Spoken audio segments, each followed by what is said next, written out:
We're at the very end of the 2017 legislative session.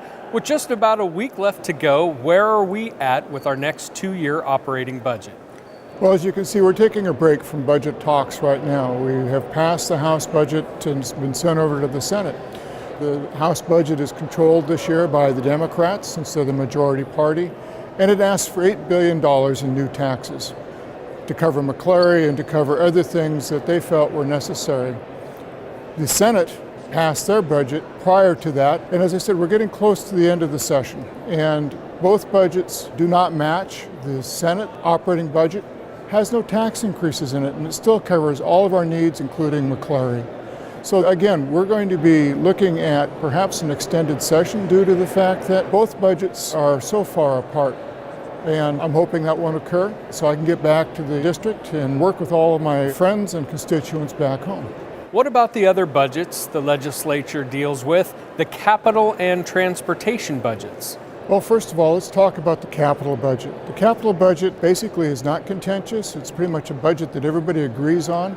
The House has its capital budget and its priorities all set. And we have a couple of projects, particularly affecting our national lab, getting some resonant magnets for the building that they would like to have the federal government build. It'll be a $90 million building. We'll also help with some of the parts of the LIGO project, the Laser Interferometer Gravitational Observatory that discovered gravitational waves. So these are the kind of things that are not contentious, and eventually those will be worked out, the Senate differences and the House differences. And again, they'll be fully funded. And these are buildings, some road issues, some issues dealing with parks, especially in the capital budget area.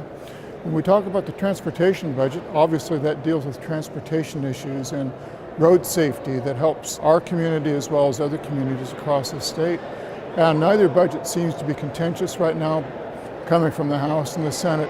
And I believe that those will be easily ironed out, and we'll be able to vote on those before the end of this session. You have a couple bills that have passed the legislature and one that didn't. Give a quick update on those. I had one that dealt with branch campuses, just removing the word branch. It's out of there. They still remain part of the main campuses at Pullman or the University of Washington.